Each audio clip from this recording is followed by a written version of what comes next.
12 femmes ont accepté le poste. 12 femmes ont démissionné avant le 12e jour.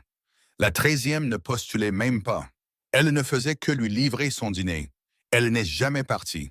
Aujourd'hui, la Gold Coast de Chicago collectionne les gens comme un coffre-fort collectionne les objets dangereux.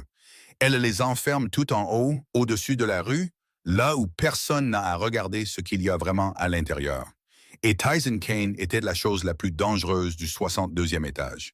Il avait 36 ans, bâti comme les ennuis le sont. Assez grand pour que les ascenseurs rétrécissent autour de lui. Assez large pour que ses propres gardes du corps semblent emprunter à la vie d'un homme plus petit. Il avait des mains qui avaient mis fin à des conversations dont aucun tribunal n'entendrait jamais parler. Et une mâchoire que Dieu semblait avoir sculptée pendant une dispute, sans jamais prendre la peine d'en lisser les bords.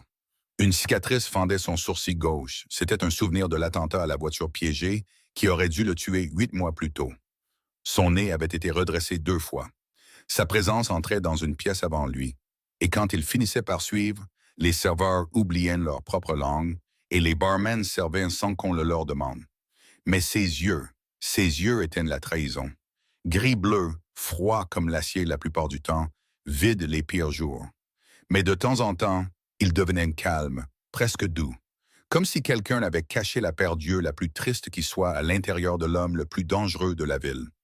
Juste pour voir si quelqu'un s'approcherait un jour assez près pour le remarquer. Ce qui s'était passé était de la folie. La bombe ne l'a pas tué, elle l'a reconfiguré. Elle a secoué quelque chose derrière son crâne. Elle a transformé l'homme qui dirigeait autrefois un empire comme une horloge suisse en quelqu'un qui ne pouvait plus dormir. Il entendait l'explosion en boucle. Il ne pouvait plus distinguer une menace réelle d'une ombre sur le mur. Et il ne pouvait plus arrêter les pensées qui rampaient dans son esprit comme des rats. Des pensées sombres, violentes, irrationnelles que l'ancien Tyson aurait enterrées. Mais le nouveau Tyson ne pouvait s'empêcher de les dire à voix haute, car le filtre entre son cerveau et sa bouche avait été pulvérisé en même temps que la voiture. Il avait besoin d'une aide soignante, non pas parce qu'il était faible, mais parce que son propre esprit était devenu le seul ennemi qu'il ne pouvait ni menacer, ni acheter, ni abattre d'une balle. Alors ils ont envoyé des femmes, 12 d'entre elles, des professionnels. La première a tenu 11 jours. Il a jeté un téléphone contre le mur près de sa tête à 3 heures du matin parce que la sonnerie ressemblait à l'explosion. La 4e a tenu 5 jours. Il l'a enfermée dans un placard de rangement pendant 3 heures pour avoir touché un dossier sur son bureau. La 10e a tenu 3 jours, la plus rapide. C'était après qu'il l'ait fixée pendant 15 minutes d'affilée sans ciller. Puis il lui a demandé si elle savait comment enterrer un corps pour qu'on ne le retrouve pas. Il posait une question sur un problème professionnel. Elle n'est pas restée assez longtemps pour l'apprendre. La 12e fut la dernière. Il a vraiment essayé. Il s'est contenu, a dit s'il vous plaît, a gardé une voix égale pendant 5 jours entiers. Le 6e jour, la crise l'a frappé comme un train de marchandises. Il a détruit la cuisine, a hurlé qu'elle avait empoisonné sa nourriture. Et quand elle s'est enfuie, il est resté assis seul dans les décombres jusqu'au matin. Ses jointures saignaient, il fixait le vide. Il a compris pour la première fois, avec une clarté parfaite et horrible, que le problème n'était pas les femmes. Le problème, c'était lui. 12 aides-soignantes, 12 confirmations. Trop brisé, trop violent, trop tout. Puis la livreuse est arrivée un mardi soir. Elle portait un sac à dos isotherme et avait des cicatrices de brûlure sur les mains. Et tout a changé. Si cette histoire vous a déjà captivé, puis appuyez sur le bouton «J'aime» pour qu'elle atteigne quelqu'un qui a besoin de l'entendre. Partagez-la avec un ami qui croit que la bonne personne arrive quand on a cessé de chercher. Et abonnez-vous pour être là lorsque le prochain chapitre sortira. Maintenant, revenons en arrière. Revenons à ce mardi soir, à un vélo électrique en panne garé devant l'immeuble le plus cher de Chicago, et à une femme nommée Baylor Finch qui est entrée dans un penthouse sombre. Elle a vu un homme dangereux saignant sur le sol, et au lieu de s'enfuir, elle a fait la seule chose que 12 professionnels n'avaient jamais pensé à essayer. Elle est simplement restée. Baylor Finch avait 27 ans et était fatiguée d'une manière que les jeunes ne devraient pas connaître. Une sorte d'épuisement qui ne venait pas du manque de sommeil, mais du fait de porter trop de choses sur ses épaules depuis si longtemps que son corps avait oublié ce que la légèreté était censée être. Elle parcourait les rues de Chicago sur un vieux vélo électrique pour 3 services par jour. Le matin, elle est livrée au tour de bureau du Loop. L'après-midi, aux appartements le long du Magnificent Mile. Et le soir, au penthouse de la Gold Coast, là où les gens payaient 300 $ pour un dîner, puis laissaient la moitié de l'assiette intacte, parce qu'ils avaient perdu l'appétit après le 4e verre de vin. Elle était diplômée d'une école de cuisine grâce à une bourse. Elle portait la fierté d'une fille qui avait grandi à Pilsen avec le rêve d'ouvrir son propre restaurant. Mais ce rêve était mort le jour même où on a diagnostiqué à sa mère un cancer de stade 3. Car à partir de ce moment, chaque centime que Baylor gagnait allait à l'hôpital et n'en revenait jamais. Sa mère était morte 2 ans plus tôt. La dette était restée. 47 000 $ de factures médicales pesaient sur elle comme un plafond qui descendait un peu plus chaque mois. Et Baylor vivait sous ce plafond dans un studio de 32 mètres carrés à Pilsen. La cuisine se trouvait à exactement 4 pas du lit, et la fenêtre donnait sur le mur de briques de l'immeuble d'à côté. La nuit, après son dernier service de livraison, elle préparait des commandes pour des traiteurs. Une fête d'anniversaire pour 15 personnes, un déjeuner d'entreprise pour 20 portions. Le genre de travail qui ne payait pas beaucoup, mais assez pour qu'elle puisse envoyer un petit extra à Pearl chaque mois. Pearl Finch, 19 ans, sa sœur cadette, étudiante en première année d'université. Elle boitait légèrement de la jambe gauche depuis l'enfance. À cause d'une naissance difficile dont leur mère n'avait jamais cessé de se blâmer, même si ce n'était pas sa faute, Pearl avait besoin d'une chirurgie corrective cette année-là. Et chaque fois que Baylor l'appelait, la voix de Pearl était toujours joyeuse. Comme s'il n'y avait rien au monde dont il fallait s'inquiéter. Comme si sa sœur ne parcourait pas Chicago à 10 heures du soir avec de vieilles cicatrices de brûlures sur les mains et des jambes si fatiguées qu'elles en avaient oublié le chemin du retour. Baylor avait livré de la nourriture au penthouse de Kane pendant 3 mois d'affilée, 2 fois par jour. Elle n'avait pas vu le propriétaire une seule fois. Elle n'avait vu que les gardes du corps dans le hall, le personnel à la porte de l'ascenseur et les aides-soignantes. 12 d'entre elles, successivement. Chacune avec un visage différent, mais le même regard dans les yeux quand elles ouvraient la porte pour prendre la nourriture. Le regard de quelqu'un qui compte les jours jusqu'à ne plus pouvoir endurer. Elles lui racontaient des choses sans qu'elle le demande. Parce que quand les gens ont peur, ils ont besoin de parler. Et la livreuse qui venait 2 fois par jour était la seule personne qui arrivait et repartait assez vite pour écouter sans être entraînée. La 3e aide-soignante a dit qu'il lui avait fait refaire le petit déjeuner 4 fois. La 7e a dit qu'il surveillait chaque appel téléphonique à travers les caméras. La 9e a dit qu'il avait eu une nuit presque normale. Puis le lendemain matin, il a frappé la table de sa main et a demandé pourquoi elle n'avait pas peur de lui. Car quiconque n'avait pas peur préparait quelque chose. Baylor écoutait tout cela sans jugement, sans curiosité. Elle hochait simplement la tête avant de partir. Car elle avait encore 2 autres services de livraison et postes de temps pour les drames des gens riches. Mais il y avait une chose qu'elle avait remarquée et qu'aucune des aides-soignantes n'avait remarqué. Parce qu'aucune d'entre elles ne s'était jamais assise à côté d'un lit d'hôpital à regarder la personne qu'elle aimait le plus refuser cuillère après cuillère de bouillie. Les boîtes de nourriture revenaient toujours presque intactes. Pas une fois, pas quelques fois, mais à chaque fois, chaque jour, pendant 3 mois d'affilée. Baylor savait ce que cela signifiait, car elle avait vu exactement la même chose chez sa mère pendant les derniers mois. Sa mère ne détestait pas la nourriture. Sa mère détestait s'asseoir seule devant un plateau de riz dans cette chambre d'hôpital blanche et austère, sans personne assise en face d'elle. Les gens malades ne refusent pas la nourriture. Ils refusent le rituel de manger seul. Car manger seul, c'est admettre que l'on est en train de disparaître et que personne ne reste assez longtemps pour le remarquer. Baylor regardait ses boîtes de nourriture intactes revenir chaque soir et pensait « L'homme du 62e étage ne refusait pas le dîner. Il disparaissait lentement et personne ne restait assez longtemps pour le remarquer. » Elle ne savait pas encore quelle serait celle qui resterait. Pas encore. Pas ce mardi soir-là. Elle a enroulé une bande de tissu déchiré du rouleau d'essuie-tout autour de sa main. Elle l'a noué avec la certitude nette de quelqu'un qui avait pansé des blessures 1000 fois auparavant. Et Tyson Kane était assis sur le sol de sa propre cuisine. Il laissait une inconnue soigner sa blessure sans dire un mot. Non pas parce qu'il l'avait permis, mais parce qu'il n'a pas compris ce qui se passait assez vite pour l'arrêter. Il la regardait, Pas de la même manière qu'il avait regardé les 12 aides-soignantes avant elle. Pas avec ce regard froid et évaluateur, cherchant des signes de trahison dans chaque petit mouvement. Il la regardait comme un homme regarde quelqu'un faire quelque chose de complètement en dehors des limites de sa compréhension.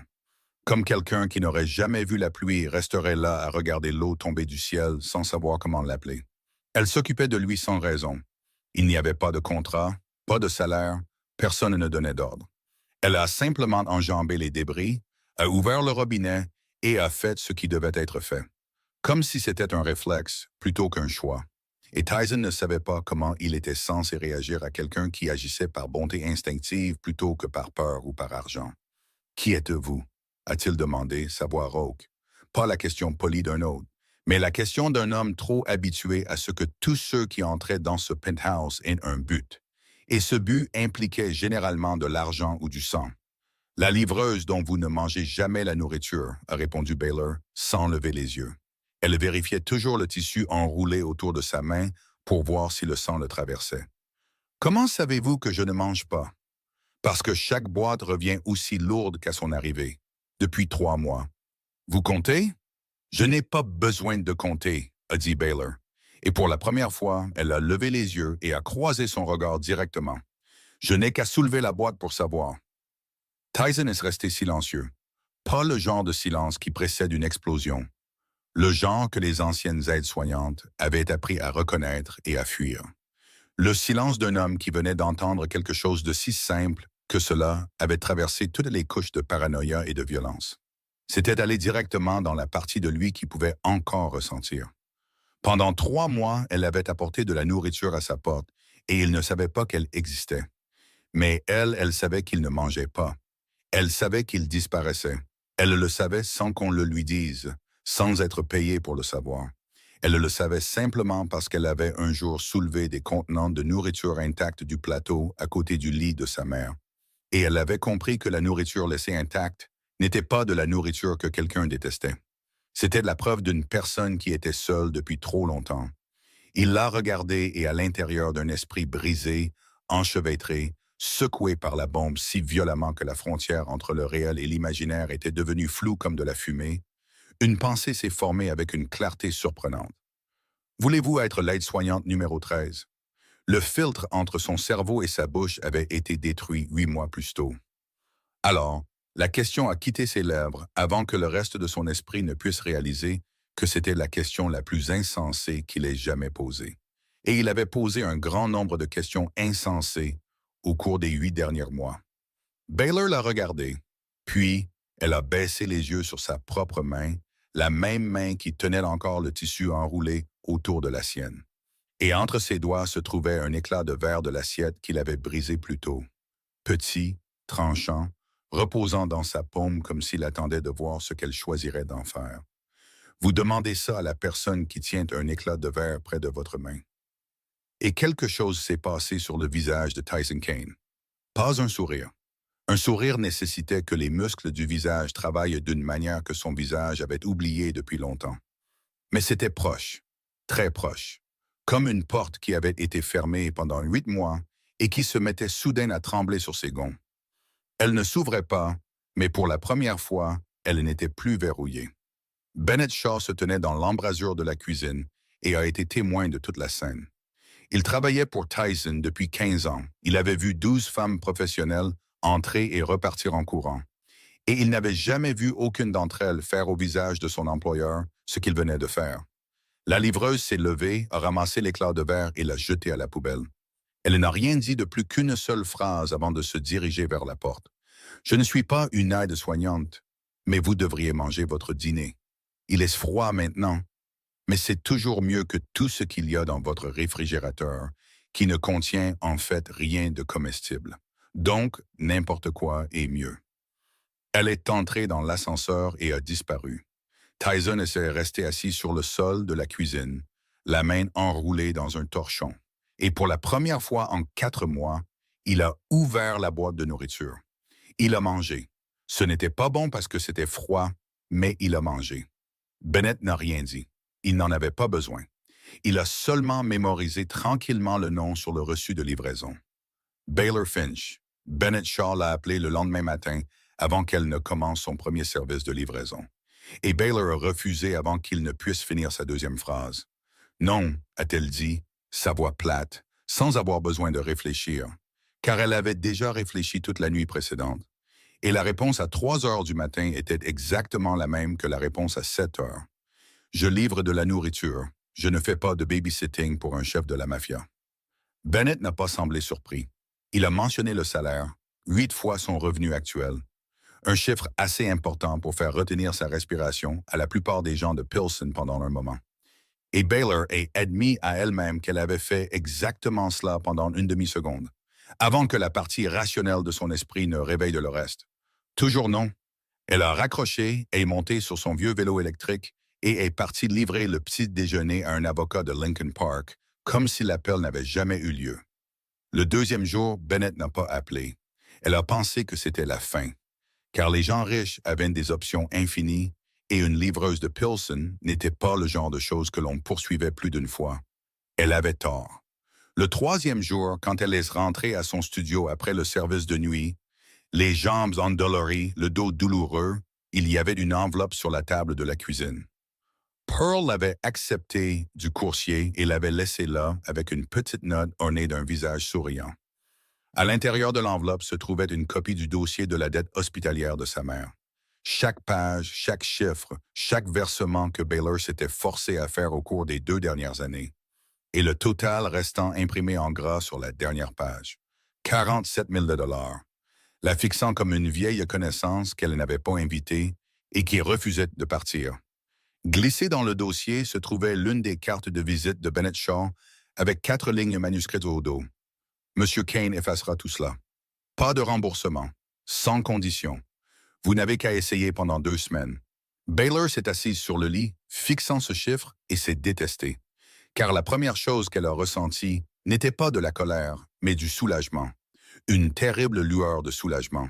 Car pour la première fois en 2 ans, quelqu'un avait dit que ce fardeau pouvait disparaître. Et elle détestait ce sentiment parce qu'elle savait parfaitement que rien n'était gratuit. Surtout pas dans le monde auquel appartenait Tyson Kane. Elle savait qu'accepter signifiait entrer dans une spirale dont elle ne contrôlerait pas la sortie. Elle savait que les hommes comme lui n'effaçaient pas les dettes par gentillesse. Ils effaçaient les dettes parce que lorsque quelqu'un leur devait quelque chose qui ne pouvait pas être mesuré en argent, c'est là que la dette devenait vraiment chère. Mais Pearl avait besoin d'une opération de la jambe cette année-là. Le médecin avait dit que s'ils attendaient après 20 ans, l'efficacité serait réduite de moitié. Et Pearl aurait 20 ans en novembre. Et 47 000 $ de vieilles dettes s'ajoutaient à 40 000 $ pour une nouvelle opération. Et Baylor faisait 3 services par jour, mais les mathématiques ne se soucient pas des efforts. Les mathématiques ne se soucient que des résultats. Et le résultat n'était pas suffisant. Elle a rappelé Bennett à 11 heures ce soir-là.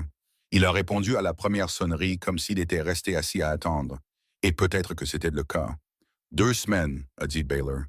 Pas plus, 2 semaines et puis je pars. Et ne laissez plus personne fouiller dans ma vie privée, parce que la prochaine fois, je ne serai pas poli. Bennett est resté silencieux à l'autre bout du fil, le genre de silence court et professionnel qui ne fait aucune promesse, car il était l'homme qui avait engagé les 12 femmes avant elle. Et chacune d'entre elles avait dit une version de cette phrase. Et chacune d'entre elles était partie avant la fin des 2 semaines. Il n'a pas dit qu'elle serait différente. Il a seulement dit « J'enverrai une voiture pour vous demain matin à 8 heures. » Baylor a raccroché. Elle a regardé le dossier sur la table. Elle a regardé la porte fermée de Pearl de l'autre côté du studio. Elle a écouté la respiration régulière de sa sœur endormie et s'est dit que 2 semaines, ce n'était pas assez long pour changer quoi que ce soit. Elle avait tort, pour la 2e fois en 3 jours. La voiture est venue la chercher à exactement 8 heures du bassin. Un SUV noir aux vitres teintées. Le genre que Baylor n'avait vu que dans les films ou glissant dans les rues de la Gold Coast quand elle passait à vélo. Elle se demandait alors si les gens à l'intérieur savaient combien coûtait un litre de lait. Elle a apporté 2 sacs de courses du marché de Pilsen, car 4 mois de livraison de nourriture à ce penthouse lui avaient appris que le réfrigérateur du 62e étage était un musée de la nourriture périmée. Pas un endroit où l'on gardait des repas. Et elle n'avait aucune intention de cuisiner avec des ingrédients plus vieux que certaines de ses relations. L'ascenseur s'est ouvert sur l'étage du penthouse. Et cette fois, il faisait jour. La lumière de Chicago se déversait à travers les baies vitrées du sol au plafond, et Baylor a enfin vu clairement ce qu'elle n'avait fait que deviner dans le noir ce mardi soir-là. Le penthouse était aussi grand qu'un acte délibéré de gaspillage. Du marbre italien sur les sols. Des meubles choisis par le genre de personnes qui achètent des choses pour leur prix plutôt que par affection. Et un silence épais tissé dans chaque recoin, comme si même l'air ici était payé pour ne pas faire de bruit.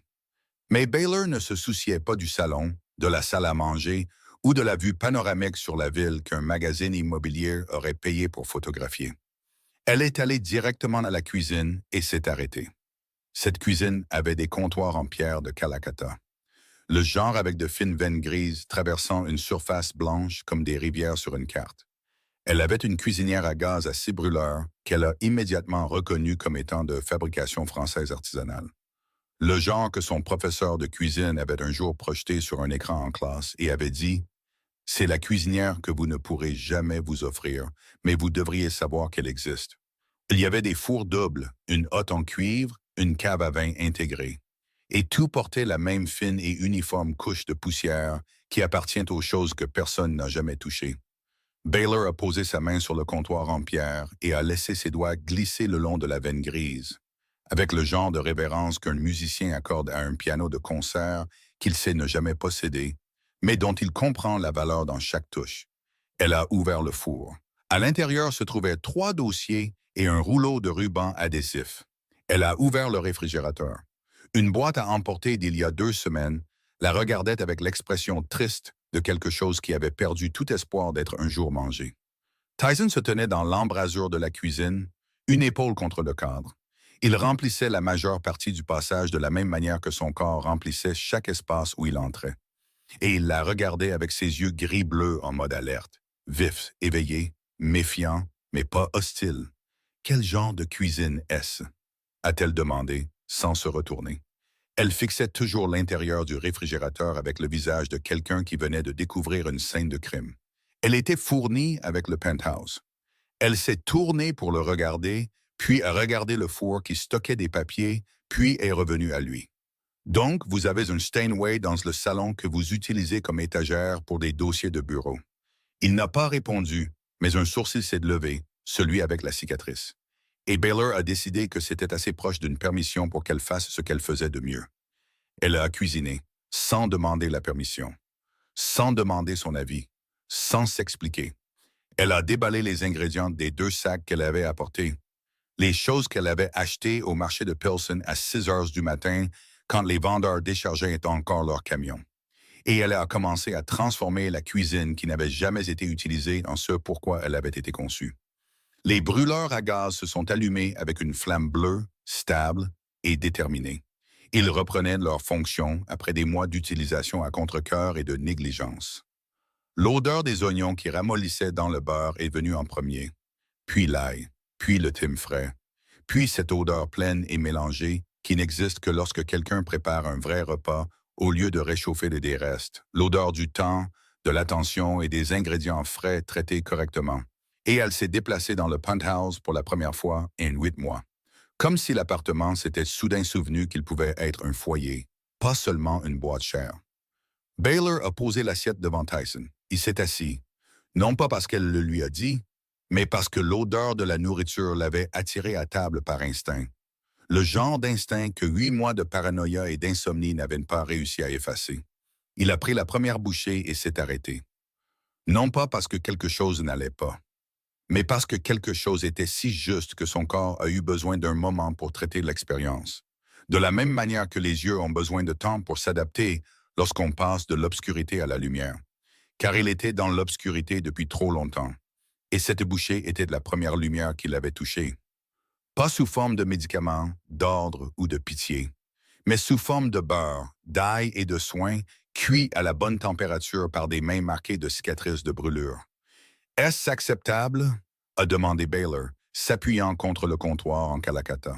Ses yeux bruns et vifs étaient posés sur lui, avec le regard de quelqu'un qui savait exactement ce que valait cette assiette et qui demandait quand même parce qu'elle avait son propre style. Acceptable, a répondu Tyson, et son visage l'a refait. Cette chose que Bennett avait vue le mardi soir, la porte qui avait été fermée pendant 8 mois tremblant sur ses gonds, Et cette fois, elle s'est ouverte un peu plus, assez pour que Baylor puisse entrevoir ce qu'il y avait derrière. Et derrière, il y avait un homme qui essayait de se souvenir de ce que ça faisait quand quelqu'un cuisinait pour lui. Pas parce que c'était un travail, mais parce que c'était la façon dont les gens prenaient soin les uns des autres quand ils ne trouvaient pas les mots pour le dire.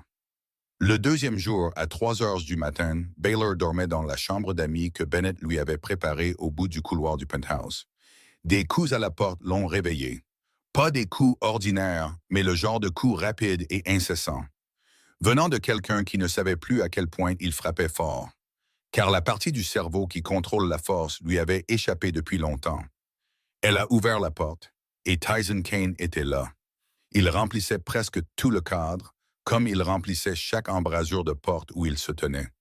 Ses yeux gris-bleus étaient grands ouverts dans le noir. Pas le regard de la colère. Pas le regard d'une explosion imminente que les anciennes aides-soignantes auraient reconnue et fui, mais le regard d'un enfant surdimensionné, effrayé par quelque chose qu'il ne pouvait pas nommer. « J'ai besoin de pancakes », a-t-il dit. Sa voix était plate, comme si c'était une demande parfaitement raisonnable à 3 heures du matin de la part d'un chef de la mafia portant un T-shirt froissé et se tenant pieds nus sur du marbre froid. Baylor l'a regardé, et regardé l'horloge, puis l'a regardé à nouveau. 3 heures du matin. Il a hoché la tête, sans rien dans son visage pour suggérer qu'il comprenait pourquoi cela pourrait être un problème. Elle n'a rien demandé d'autre. Elle est allée dans la cuisine et allumé les lumières de la cuisine et seulement les lumières de la cuisine, tandis que le reste du penthouse restait plongé dans l'obscurité. Et elle a commencé à mélanger la pâte. Tyson l'a suivie, s'est assis sur un tabouret près de l'îlot et l'a regardé travailler en silence. L'obscurité au-delà de la vitre était épaisse et absolue. Chicago à 3 heures du matin était une ville différente. Moins glamour, plus honnête, et dans ce petit espace entre la lumière jaune et chaude de la cuisine et le noir extérieur, ils étaient assis ensemble pour la première fois.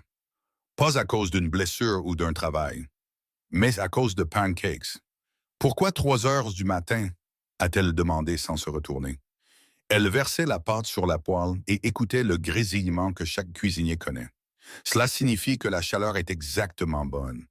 Parce que je ne fais pas confiance à l'obscurité, » a-t-il répondu. Et la façon dont il l'a dit ne sonnait pas comme un homme parlant en métaphore. Cela sonnait comme un homme énonçant un fait avec lequel il avait vécu si longtemps que cela ne semblait plus étrange. De la même manière que les gens disent « je suis allergique aux crevettes » ou « je ne peux pas boire de lait », c'était juste l'obscurité. Et il ne lui faisait pas confiance. Baylor a posé l'assiette de pancakes devant lui. Elle s'est assise sur le tabouret en face de lui. Et dans la cuisine, il n'y avait que cette lumière jaune qui tombait d'entre eux, comme une petite zone de sécurité découpée du reste du monde noir.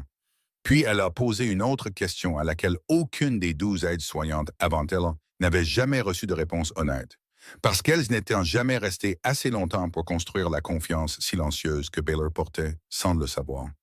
Qu'est-ce que l'obscurité vous a fait pour que vous la détestiez autant? Tyson est resté silencieux pendant un long moment. Pas de le silence avant une explosion. Le silence de quelqu'un qui essaie de trouver des mots pour quelque chose qu'il n'avait jamais dit à voix haute, parce que personne n'était jamais resté assez longtemps pour le demander. « C'est comme ma tête », a-t-il dit enfin.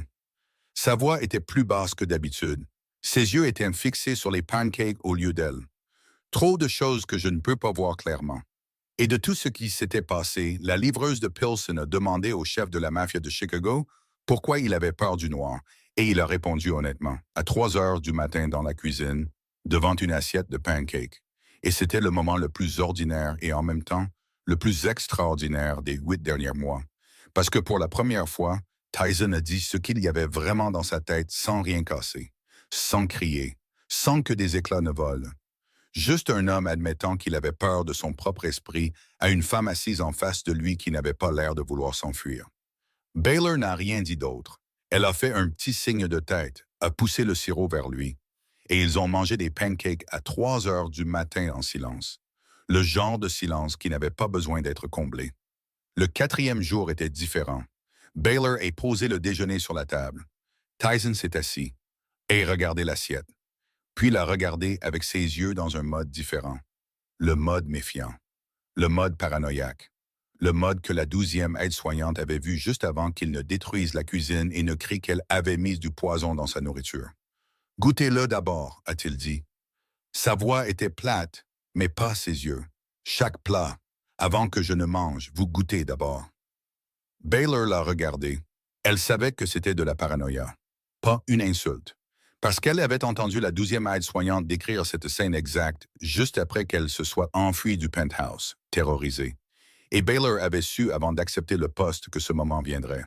Pas si, mais quand. Parce que le cerveau blessé de Tyson ne fonctionnait pas selon un horaire. Il fonctionnait par vague. Et cette vague est arrivée le 4e jour. Elle a pris la fourchette, a coupé un morceau de viande, l'a mangé, a mâché lentement, a avalé. Elle a coupé un morceau de légumes, l'a mangé. Elle a goûté la sauce et a bu une petite cuillerée.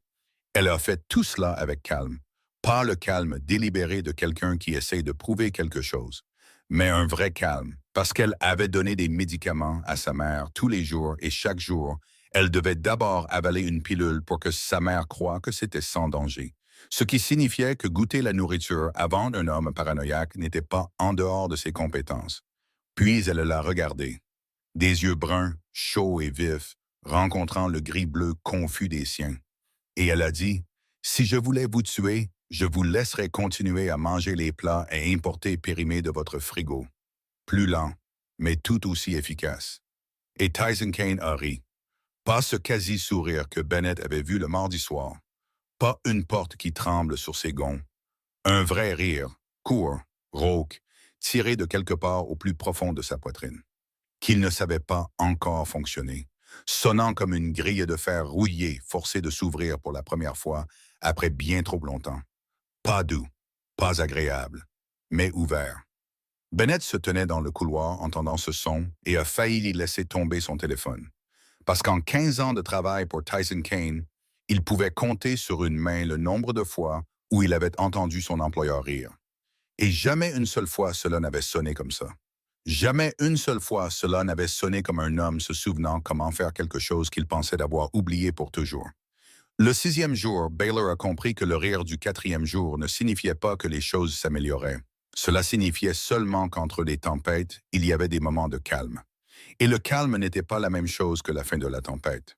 Elle était dans la cuisine en train de préparer le dîner quand elle a entendu le fracas provenant du bureau au bout du couloir.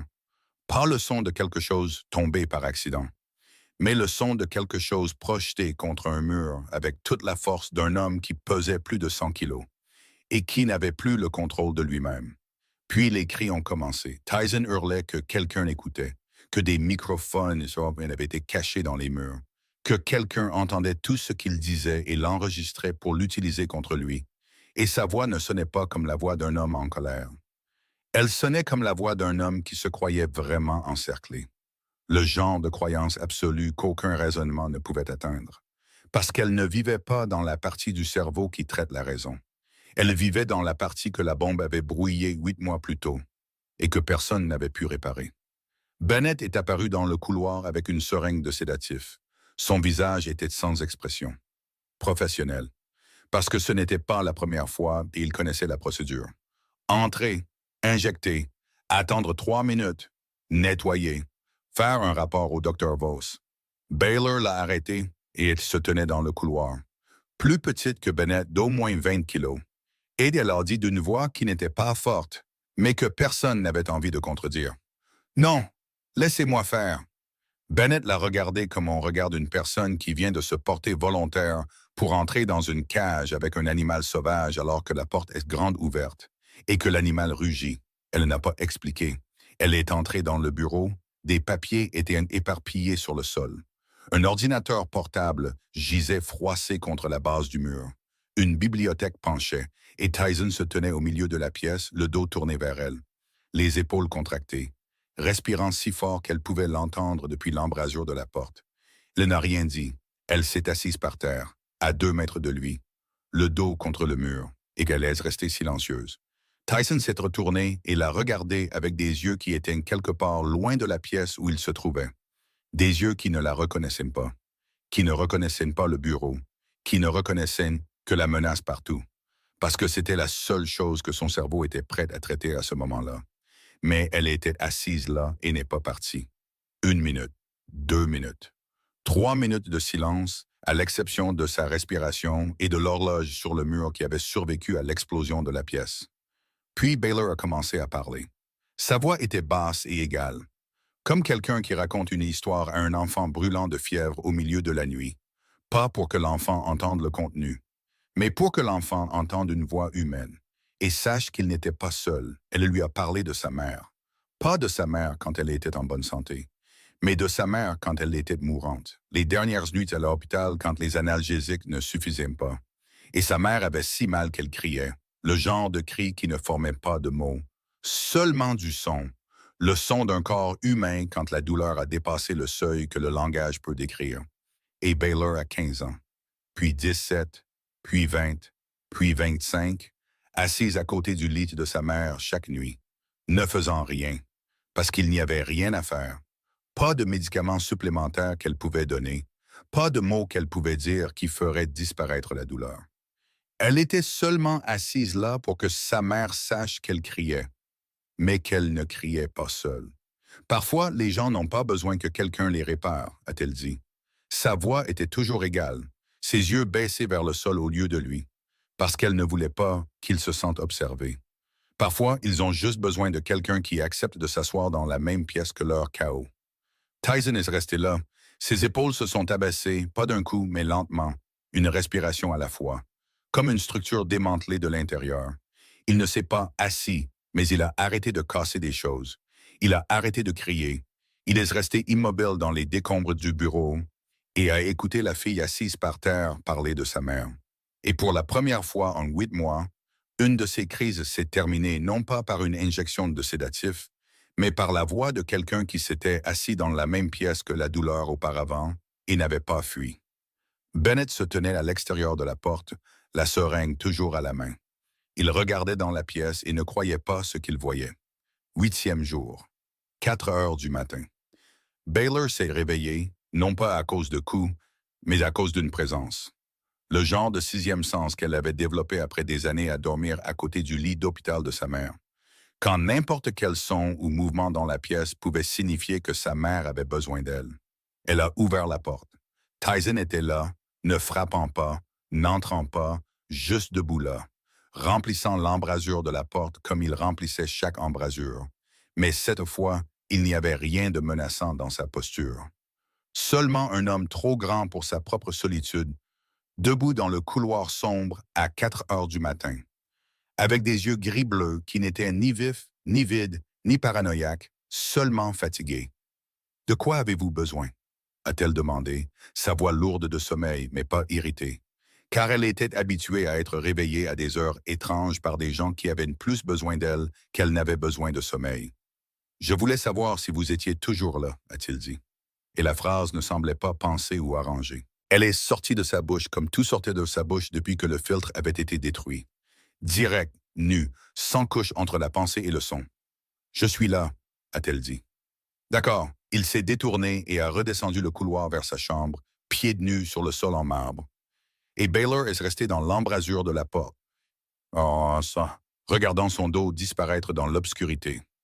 Un chef de la mafia de Chicago vérifiant à 4 heures du matin si la seule personne qui n'avait pas fui était toujours là. Et elle a réalisé que de toutes les choses effrayantes dont elle avait été témoin dans ce penthouse, rien n'était plus effrayant que de voir l'homme le plus puissant de la ville debout devant sa porte au milieu de la nuit, simplement parce qu'il avait peur de se réveiller et de se retrouver à nouveau seul. Le 9e jour, Franklin Kane est venu rendre visite à son neveu. Il est sorti de l'ascenseur dans le penthouse sans que personne ne l'annonce, car il avait son propre code. Le genre de privilège qui n'appartenait qu'à un homme qui avait tout possédé avant de le céder. Et la façon dont il est entré a clairement montré qu'il considérait toujours l'endroit comme le sien, même si les papiers disaient le contraire. Franklin Kane avait 62 ans, mince, pas grand, vêtu d'un costume 3 pièces gris sur mesure avec des cheveux argentés soigneusement peignés en arrière. Et si quelqu'un le rencontrait dans la rue, il penserait qu'il était un professeur d'université ou un avocat à la retraite, ou n'importe quel genre d'homme à qui les gens confieraient les clés de leur maison sans une seconde pensée. Il a apporté des fleurs, un bouquet de lilas blanc enveloppé dans du papier du fleuriste d'Oak Street, et laissait Indiga poser sur la table de la salle à manger avec le geste doux d'un oncle inquiet pour son neveu malade. Et son sourire était assez chaleureux pour que si Baylor n'avait pas su ce qu'elle savait, elle l'aurait cru. Mais Baylor avait passé 3 mois à écouter des histoires de 12 aides-soignantes. Et parmi elles, la 9e, Constance Quinn, qui avait tenu 10 jours, avait dit que chaque fois que l'oncle venait en visite, Tyson allait plus mal pendant au moins 3 jours après. Et Constance n'avait pas compris pourquoi, mais elle avait été assez perspicace pour remarquer le schéma, même si elle ne pouvait pas assembler les pièces. Baylor a regardé Franklin Kane traverser le salon, serrer la main de Bennett avec la poigne d'un homme qui avait été le patron et ne l'avait jamais oublié. Puis il s'est assis à côté de Tyson sur le canapé et a demandé de ses nouvelles d'une voix douce et patiente. Le genre de patience qui appartient à quelqu'un qui n'est pas pressé parce qu'il sait que le temps est déjà de son côté. Puis il a regardé Baylor. Pas un coup d'œil, il l'a regardé attentivement, de la tête aux pieds, avec le regard froid et calculateur que Baylor a immédiatement reconnu, car elle l'avait vu chez les commerçants étudiant l'inventaire dans l'arrière-boutique pour décider quoi garder et quoi jeter. Il a demandé qui était Baylor d'une voix polie, et Bennett a répondu avant qu'elle ne puisse ouvrir la bouche. La nouvelle aide-soignante, et Franklin a hoché la tête, a souri, a dit qu'il était très heureux que son neveu ait quelqu'un qui prenne bien soin de lui, et sa main a tapoté l'épaule de Tyson d'une manière que les étrangers liraient comme de l'affection, mais que Baylor a lu comme de la possession. Il est resté 20 minutes. Il a parlé doucement. Il a posé des questions sur les médicaments, sur le sommeil, sur le docteur Voss. Chaque question était raisonnable. Chaque question était attentionnée. Et chaque question rendait Baylor plus froide, car elle avait grandi à Pilsen, où les gens parlaient franchement quand ils détestaient quelqu'un. Et elle n'avait jamais fait confiance à une personne cachant un couteau derrière un sourire, comme elle faisait confiance à celle qui tenait le couteau ouvertement dans sa main. Tyson n'a pas dit un mot pendant la visite. Il est resté immobile, ses yeux gris-bleu fixés sur son oncle sans ciller. Tout son corps était tendu comme une corde de piano étirée à sa limite finale. Et Baylor a réalisé qu'il ne s'empêchait pas d'exploser parce qu'il était calme. Il s'empêchait d'exploser en brûlant chaque parcelle de force qui lui restait de l'intérieur. Franklin Kane est parti. Les portes de l'ascenseur se sont fermées et Tyson s'est effondré. Pas comme il l'avait fait le 6e jour, pas en cassant des choses, pas en criant, pire. Il s'est levé, s'est tourné vers Baylor et ses yeux gris-bleus qu'elle avait déjà vus dans tant d'états différents au cours des 9 derniers jours, froids, vides, fatigués, et presque chaud quand il était sur le point de sourire, contenait maintenant quelque chose qu'elle n'avait jamais vu auparavant. La terreur. Pas la terreur du genre paranoïaque, pas le genre de peur que son cerveau endommagé créait de nulle part. Une terreur réelle, la terreur d'un homme face à une menace réelle et n'étant plus certain d'être assez lucide pour la combattre. Ne prenez rien de lui, a-t-il dit, sa voix basse et urgente, comme un homme essayant de forcer un avertissement à travers la fente de plus en plus étroite d'une porte avant qu'elle ne se ferme. Ne lui parlez pas, ne le regardez pas. Baylor voulait demander pourquoi, mais Tyson s'était déjà détourné, était entré dans sa chambre, avait fermé la porte, et le silence qui a suivi était plus épais que n'importe quel cri qu'elle avait jamais entendu dans ce penthouse. Bennett a touché légèrement son coude, lui faisant signe de le suivre sur le balcon où il n'y avait ni microphone ni caméra. Seulement le vent de Chicago au 62e étage et le ciel de l'après-midi. Et là, il lui a dit, de la voix basse et régulière d'un homme qui avait gardé ce secret trop longtemps et savait que maintenant, elle devait le connaître pour survivre. Le père de Tyson, le frère de Frank, est mort quand Tyson avait 26 ans. Frank a pris la relève, a dirigé l'Empire pendant 10 ans, puis a cédé le pouvoir à Tyson. Non pas parce qu'il le voulait, mais parce que le Conseil a voté et que Frank a perdu. 8 mois plus tôt, la voiture que Tyson conduisait a explosé sur Lakeshore Drive. La police a conclu à une défaillance mécanique. Bennett n'y a pas cru. Il a enquêté en privé et a découvert que la voiture avait été révisée pour la dernière fois dans un garage appartenant secrètement à Frank.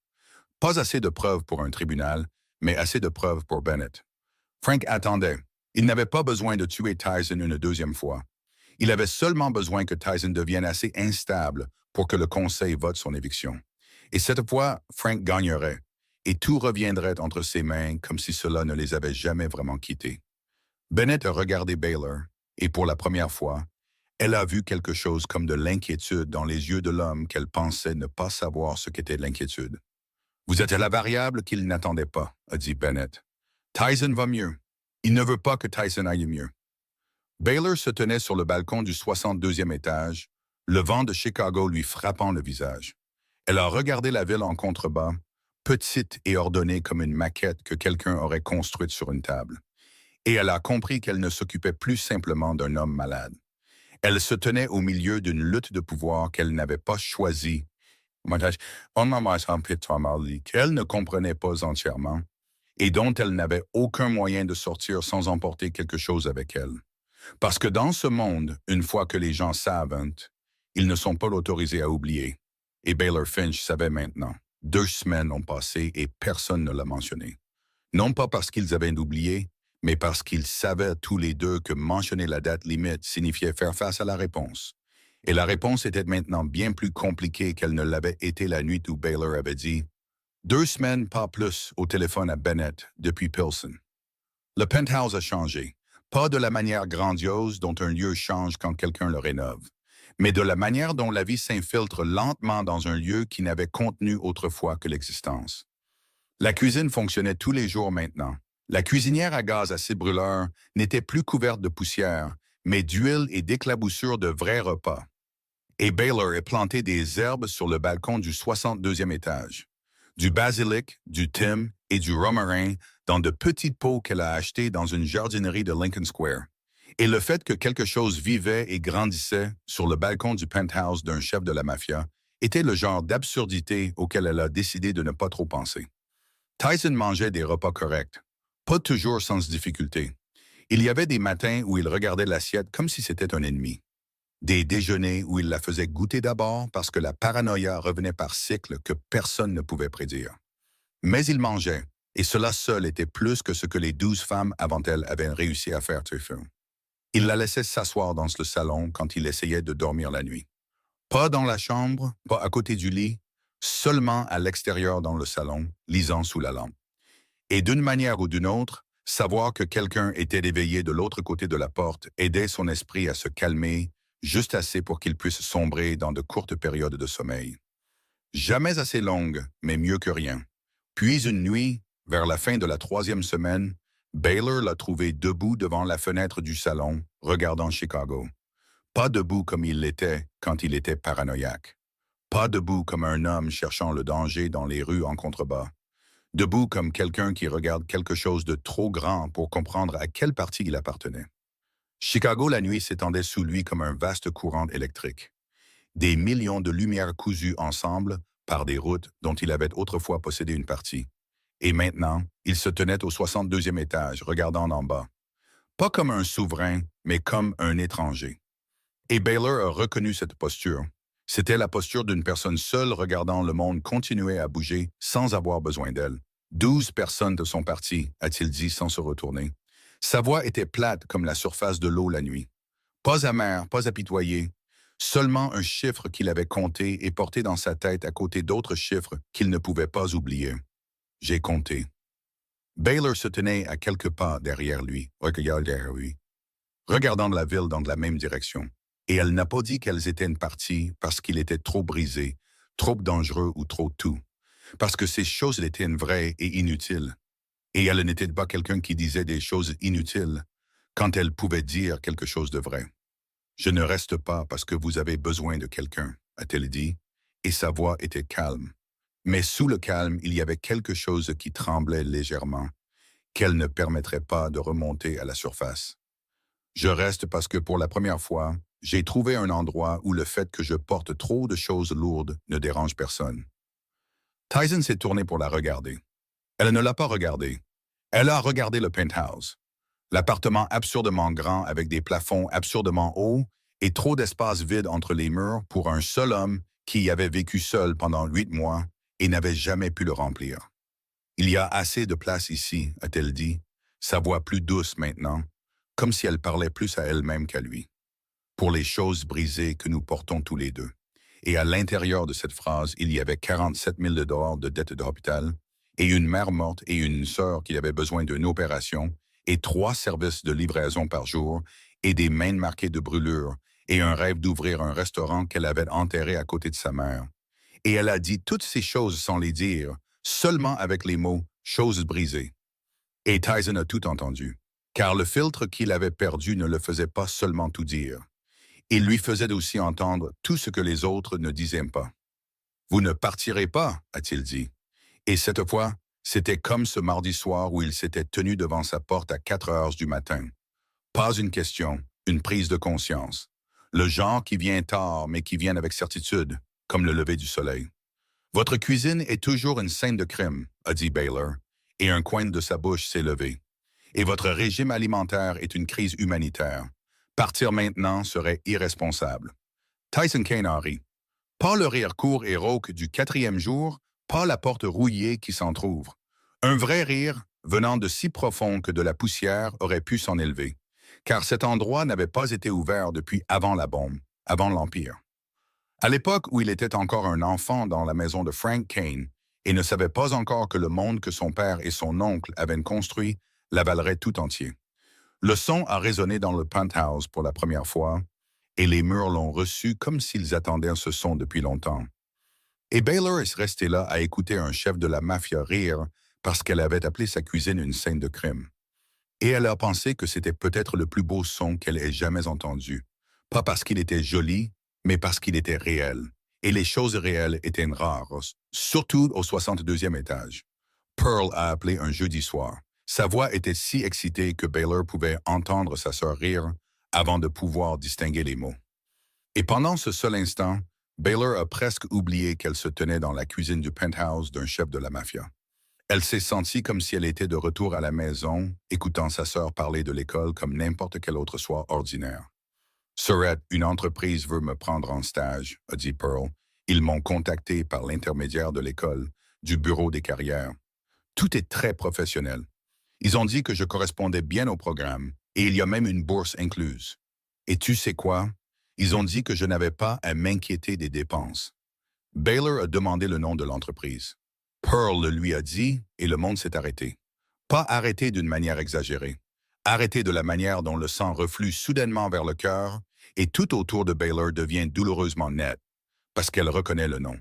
Elle l'avait vu sur une feuille de papier dans le bureau de Tyson le 6e jour, quand elle était entrée et s'était assise par terre au milieu des décombres. Et parmi les documents éparpillés partout, il y avait eu une liste de sociétés écran que Bennett avait marquée en rouge. Et le nom que Pearl venait de prononcer était sur la 3e ligne, à côté d'une marque rouge, à côté d'une note de l'écriture de Bennett. Appartient au réseau de FK. Frank Kane tendait la main vers sa sœur. Elle a mis fin à l'appel avec Pearl après lui avoir dit « Ne signe rien, ne rencontre personne, je te rappelle ».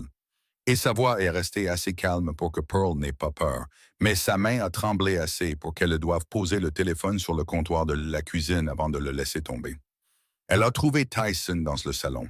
Il était assis sur le canapé, fixant le vide comme il le faisait quand son cerveau était pris entre 2 états. Pas entièrement lucide, mais pas paranoïaque non plus. Cette zone grise que le Dr. Voss appelait la nouvelle baie et que Bennett appelait moins pire. Baylor s'est tenu devant lui et il a levé les yeux et a vu quelque chose sur son visage qu'il n'avait pas vu pendant les 3 semaines entières où elle avait été là. Pas de la peur, pas de l'inquiétude, de la colère. Le genre de colère propre et tranchante. Pas chaotique, mais plus dangereuse que le chaos, parce qu'elle avait une direction. « Votre monde vient de toucher ma sœur », a-t-elle dit, et sa voix ne tremblait plus. Elle coupait. « J'ai accepté les 3 heures du matin. J'ai accepté que vous cassiez des choses. J'ai accepté de goûter chaque assiette avant que vous ne mangiez. Je me suis assise sur le sol de votre bureau détruit et je vous ai parlé de la mort de ma mère pour que vous puissiez vous calmer. Mais Pearl ne fait pas partie de cet arrangement. Pearl n'a signé pour rien de tout ça.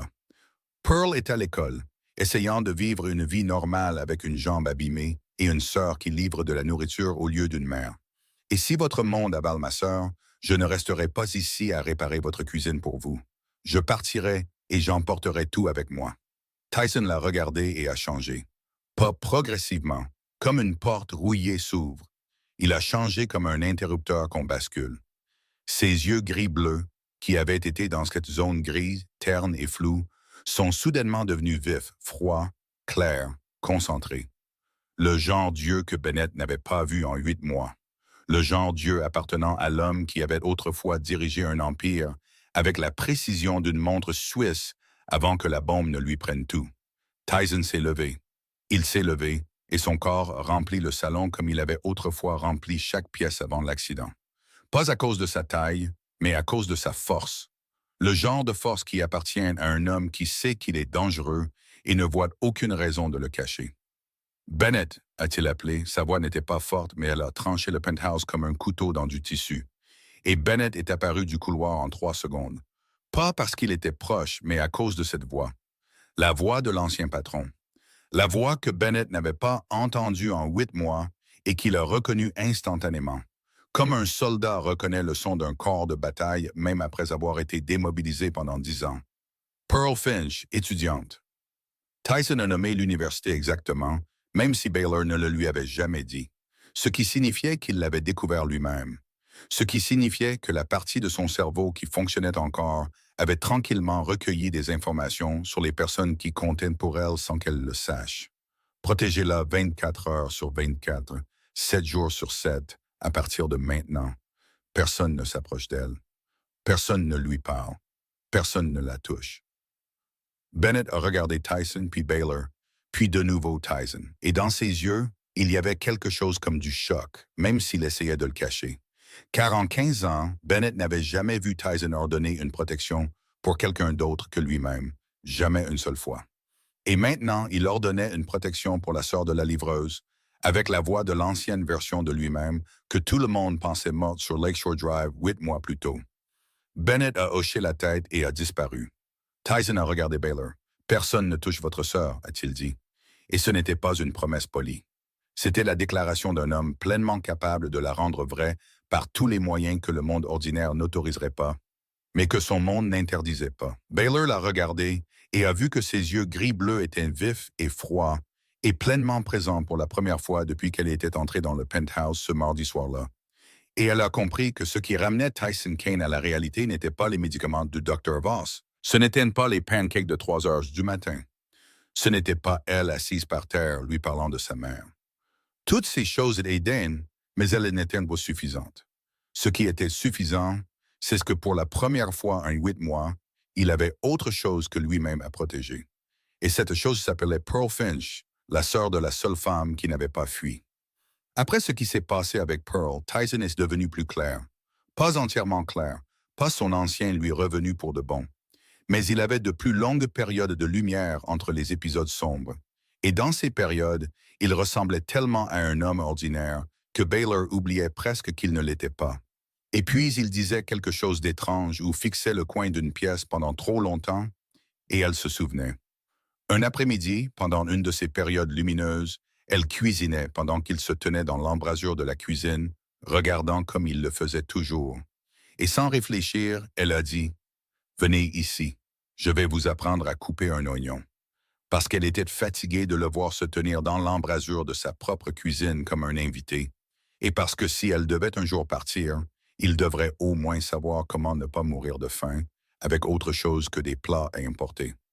Tyson est entré dans la cuisine et a pris le couteau que Baylor lui a tendu. Et elle a su qu'il y avait un problème avant même que la lame ne touche l'oignon, à cause de la façon dont il le tenait. Pas la façon dont quelqu'un tient un couteau de cuisine, mais la façon dont quelqu'un tient une arme. Les doigts verrouillés autour du manche avec l'instinct d'un homme qui avait tenu des objets tranchants, des fins pour lesquelles les couteaux de cuisine n'ont jamais été faits.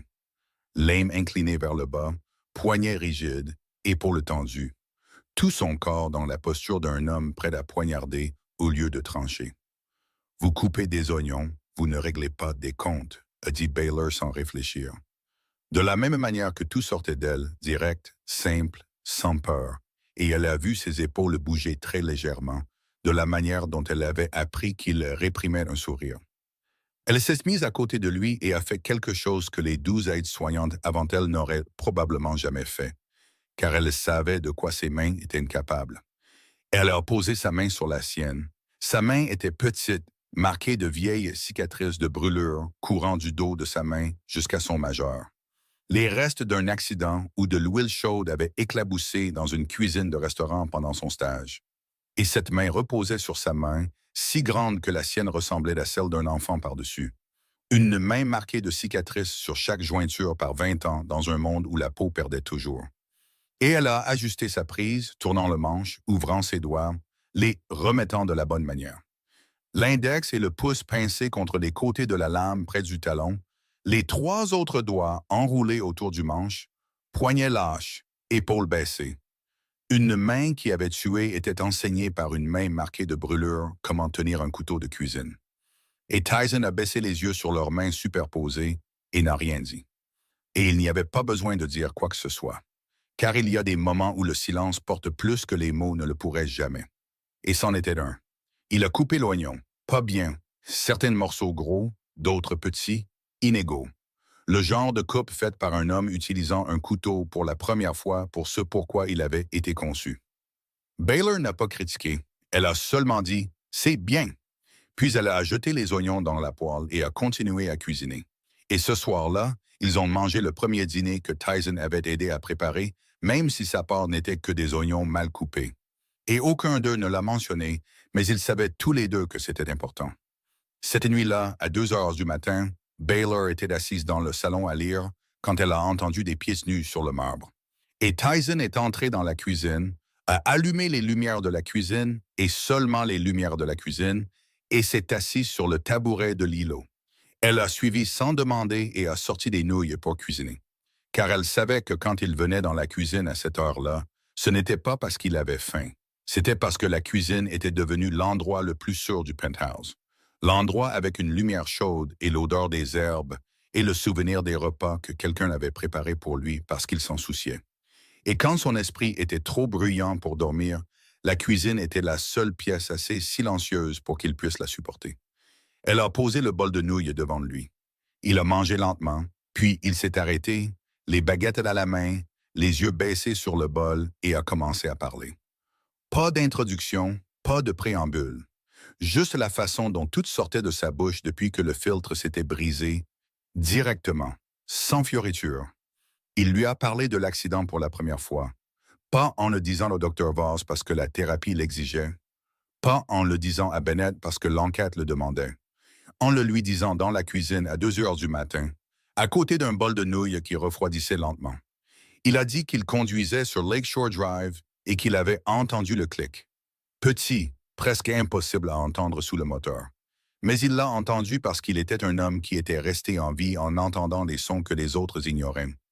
Et il a su à cet instant, il a su, le pire n'était pas l'explosion, a-t-il dit. Sa voix était si basse que Baylor a dû se pencher pour entendre.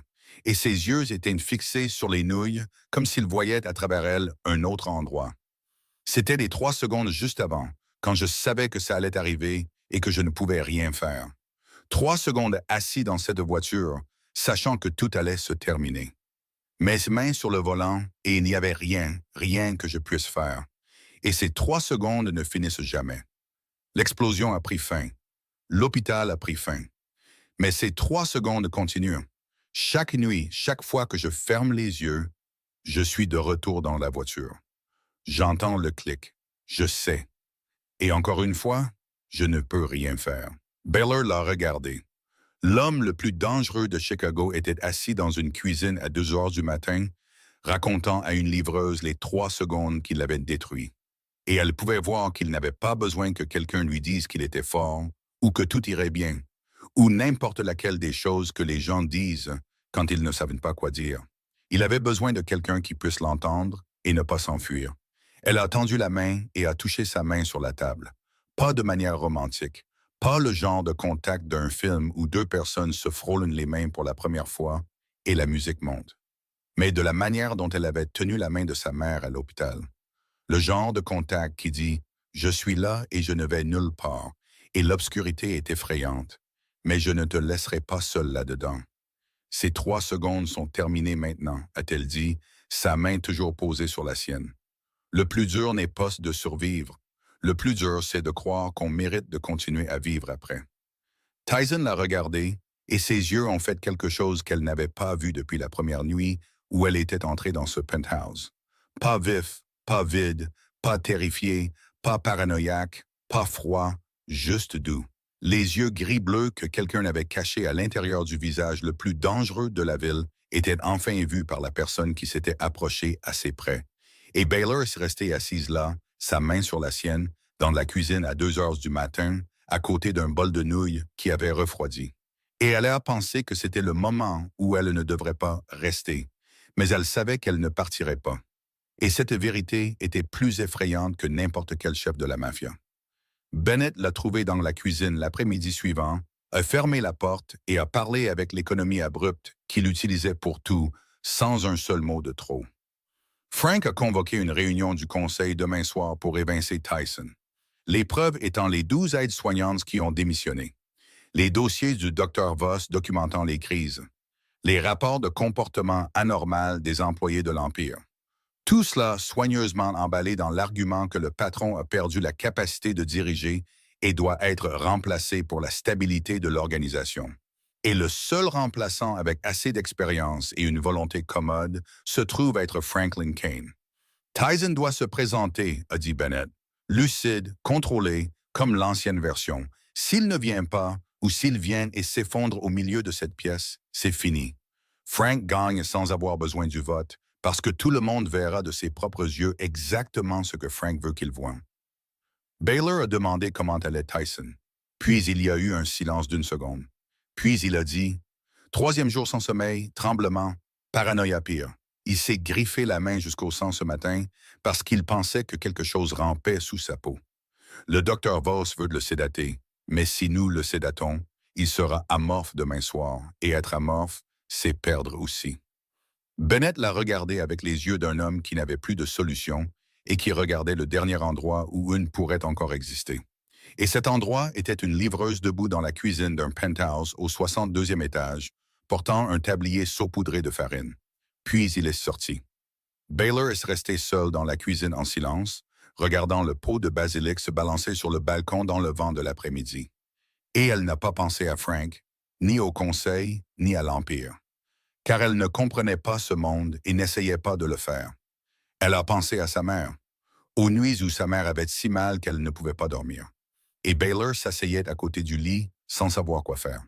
Et la seule chose qu'elle avait apprise après des centaines de nuits comme celle-là, c'est que quand il n'y a rien que l'on puisse faire, il faut faire la seule chose que l'on sait faire. Et ce que Baylor savait faire, c'était cuisiner.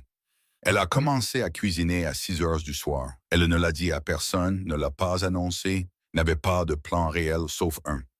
Transformer cette cuisine en un endroit que le cerveau endommagé de Tyson Kane ne pourrait pas confondre avec une menace.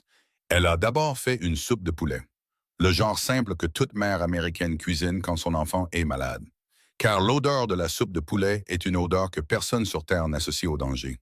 Puis elle a fait des pâtes au four, le genre de plat réconfortant qu'elle avait appris à l'école de cuisine et perfectionné pendant des années de service traiteur tard le soir. Le genre dont l'odeur de fromage fondu et de beurre à l'ail se propage lentement et régulièrement comme une promesse. Puis du pain.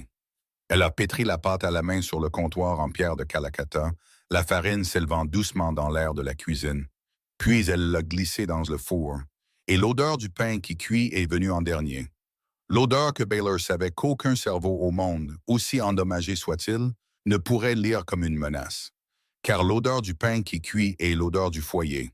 Et le foyer, c'est la sécurité. Et la sécurité était ce dont Tyson Kane avait besoin dans ce moment plus que n'importe quelle pilule.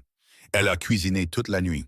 L'odeur de la nourriture s'est déplacée dans le couloir, s'est glissée sous la porte de la chambre de Tyson.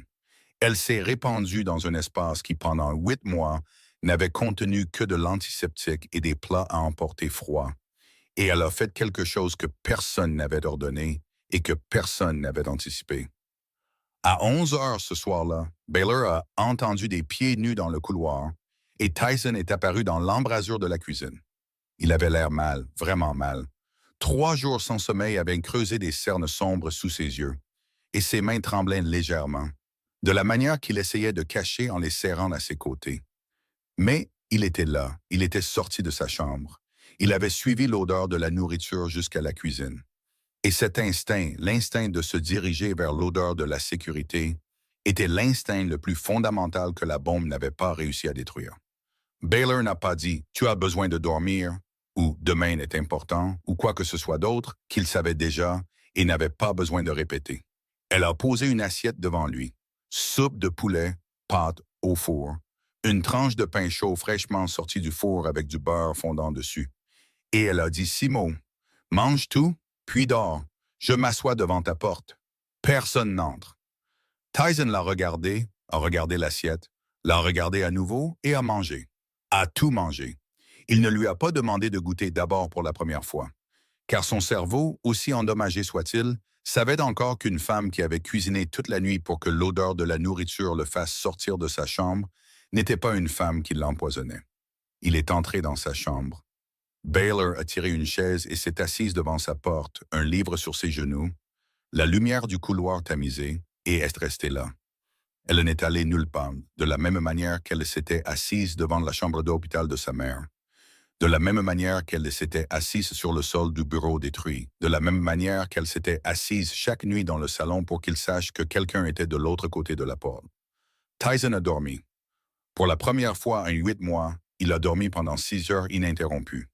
Sans se réveiller en sursaut, sans entendre l'explosion, sans revoir ces 3 secondes se rejouer. Car devant la porte, il y avait une femme qui veillait, et à l'intérieur du penthouse, il y avait l'odeur du pain qui cuisait. Et ces deux choses ensemble ont créé quelque chose qu'aucun médicament n'avait pu lui donner, la sécurité. Tyson Kane est entré dans la salle de réunion à 7 heures du soir, et les 12 hommes assis autour de la longue table en chêne ont cessé de parler au même moment, comme si quelqu'un avait débranché le son. Il était rasé de près pour la première fois depuis des mois. Et l'absence de barbe révélait une mâchoire que Baylor s'était un jour décrite comme le genre de mâchoire que Dieu sculpte au milieu d'une dispute. Tranchante, dure et totalement non négociable. Il portait le costume 3 pièces noires que Bennett avait préparé. Le genre de costume qui ne dit pas « je suis riche ». Il dit « je possède les gens riches ». Et ses yeux gris-bleu étaient dans le mode que Bennett n'avait pas vu en 8 mois, mais qu'il a reconnu instantanément. Vif, froid, concentré. Chaque homme dans la pièce a été balayé par ce regard, et chacun l'a ressenti comme si quelqu'un venait d'ouvrir son dossier et de tourner une page. 12 heures plus tôt, il tremblait dans la cuisine, 3 jours sans sommeil, ses mains greffées jusqu'au sang, et personne dans cette pièce ne le savait. Personne sauf Baylor et Bennett. Car Tyson Kane comprenait une chose que la bombe ne lui avait pas enlevée, que le pouvoir n'est pas la force, c'est faire croire aux gens que l'on est fort, et ce soir, il avait besoin que cette pièce le croie. Frank était assis au bout de la table, en face de lui, le siège qu'il avait choisi pour lui-même, le siège de l'homme qui convoque, de l'homme qui contrôle. Et quand Tyson est entré, Frank a souri, ce sourire chaleureux et inquiet d'un oncle peiné de faire cela pour le bien de la famille. Et si Baylor avait été là, elle aurait immédiatement reconnu que c'était exactement le même sourire qu'il avait arboré en arrivant au penthouse avec des lys blancs. Le même masque, parfaitement ajusté. Frank a commencé d'une voix basse et douce, lourde d'un regret contrefait, disant qu'il avait convoqué cette réunion non pas parce qu'il le voulait, mais parce qu'il y était contraint, que la santé de son neveu le préoccupait profondément, que la stabilité de l'organisation devait passer avant les sentiments familiaux, que 12 aides-soignantes avaient démissionné et que les dossiers du neurologue montraient que Tyson était actuellement inapte à diriger et qu'il proposait que le Conseil vote pour un transfert temporaire de pouvoir jusqu'à ce que Tyson se rétablisse. Le discours a duré 4 minutes, soigneusement préparé, chaque mot placé exactement là où il devait être. Et quand Frank a terminé, la pièce s'est devenue silencieuse. De la manière dont les salles de réunion deviennent silencieuses quand les hommes calculent de quel côté le vent souffle avant de choisir un camp. Tyson ne s'est pas levé. Il s'est adossé à sa chaise, les 2 mains posées sur la table, détendu au point d'en être presque insultant. Et quand il a parlé, sa voix n'était pas forte, pas menaçante. Rien à voir avec les cris dans le bureau le 6e jour, ou les hurlements dans la cuisine la nuit, où la 12e aide-soignante s'est enfuie. Sa voix était plate et tranchante comme une lame fraîchement aiguisée. Le genre de voix qui coupe sans avoir besoin de pression. « Oncle Frank s'inquiète pour ma santé », a-t-il dit. Et la façon dont il a prononcé « s'inquiète » a fait que tout le monde a entendu les guillemets autour. « Je suis très reconnaissant, mais avant que le Conseil ne vote, j'aimerais poser une question. Juste une. Il a lentement regardé autour de la table, un homme à la fois. Et chacun d'eux a reçu sa propre version privée de ce regard froid, gris-bleu, avant que Tyson ne s'arrête sur Frank. Quelqu'un dans cette pièce peut-il expliquer pourquoi la voiture que je conduisais sur Lakeshore Drive ce jour-là, la voiture qui a explosé et a failli me tuer, a été révisée pour la dernière fois dans un garage de la West Side appartenant secrètement à l'oncle Frank? La pièce n'est pas devenue silencieuse. La pièce est morte. Le genre de mort où l'air cesse de bouger et où 12 hommes oublient collectivement comment respirer pendant environ 3 secondes. Et ces 3 secondes, Baylor aurait pensé si elle les avait entendues en personne, ont duré exactement aussi longtemps que les 3 secondes où Tyson a entendu le clic dans la voiture avant que la bombe n'explose. Seulement cette fois, ces 3 secondes appartenaient à Frank. Frank a gardé son visage. Le sourire n'est pas tombé.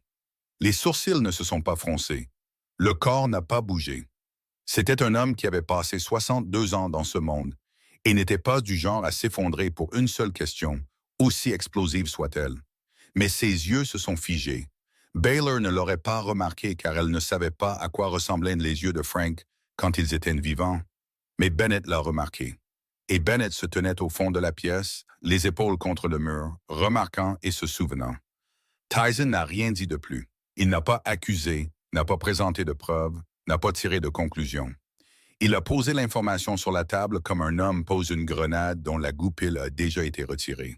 Et il a laissé tout le monde décider à quelle distance il voulait se tenir. Le vote a été reporté. Personne n'a officiellement dit reporté. C'est simplement que personne n'a plus suggéré de voter. Car voter pour destituer un patron était une chose, mais voter pour destituer un patron qui venait de laisser entendre calmement que l'homme qui demandait le vote avait peut-être essayé de le tuer était tout autre chose. Et personne dans cette pièce ne voulait que son nom soit du mauvais côté de cette équation. Frank a quitté la pièce après Tyson, le dos droit, le pas régulier, le sourire en place, parfait, mais il est parti. Et c'était la seule chose qui comptait. À l'extérieur du bâtiment, 4 niveaux de sous-sol sous la salle de réunion, Baylor Finch était assise sur le siège passager du SUV noir Ware de Bennett dans le parking. Les 2 mains serrées sur ses cuisses si fort que ses jointures étaient devenues blanches. Le téléphone de Bennett sur le tableau de bord en mode haut-parleur, et elle avait tout entendu. Elle a entendu Frank plaider sa cause. Elle a entendu la pièce devenir silencieuse. Elle a entendu Tyson poser cette question de la voix plate et tranchante qu'elle n'avait jamais entendue en personne. Car c'était la version de lui qu'elle ne connaissait que par les descriptions de Bennett. La version du patron, la version d'avant de la bombe. Et en l'entendant à travers le haut-parleur du téléphone dans le garage souterrain, elle a compris pourquoi les gens avaient peur de lui. Et elle a compris pourquoi il devrait l'être. Elle a entendu les 3 secondes de silence de mort.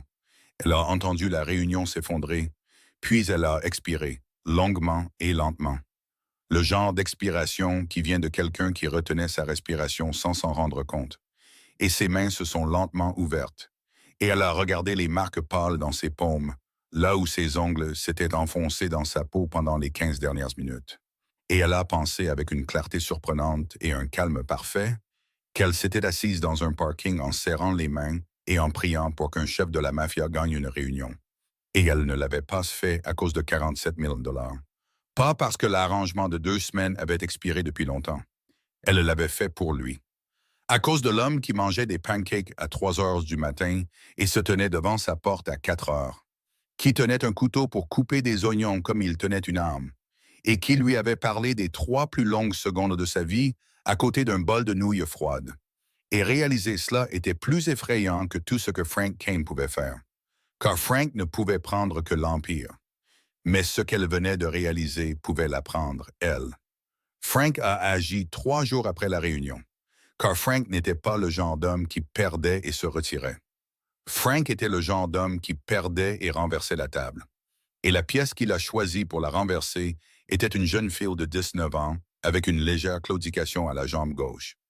Elle rentrait de la bibliothèque de l'université à son dortoir un mercredi après-midi. Le garde que Bennett avait affecté à la protection de Pearl a reçu un faux message d'un numéro interne lui ordonnant de changer de position pour une autre adresse. car Pearl avait déjà été récupérée. Un faux message envoyé via le vrai système de communication, car Frank avait été patron et avait toujours accès à des choses que personne n'avait pensé à révoquer. Et quand le garde est parti, Pearl a disparu dans le tronçon de 4 pâtés de maison entre la bibliothèque et le dortoir. 4 pâtés de maison qui prenaient normalement 10 minutes, mais qui en prenaient 15 à Pearl à cause de sa jambe. Et 15 minutes sans protection, c'était tout ce dont Frank avait besoin. Bennett a appelé Baylor à 6 heures du soir. Il a dit 2 phrases. Pearl n'est pas rentrée au dortoir. Nous la cherchons. Baylor se tenait dans la cuisine du penthouse, le téléphone pressé contre son oreille, et le monde sous elle a disparu. Pas disparu de manière exagérée, disparu pour de vrai. Le sol en marbre sous ses pieds ne semblait plus solide. L'air dans ses poumons ne semblait plus suffisant. Et tout autour d'elle est devenu distant, petit et sans signification.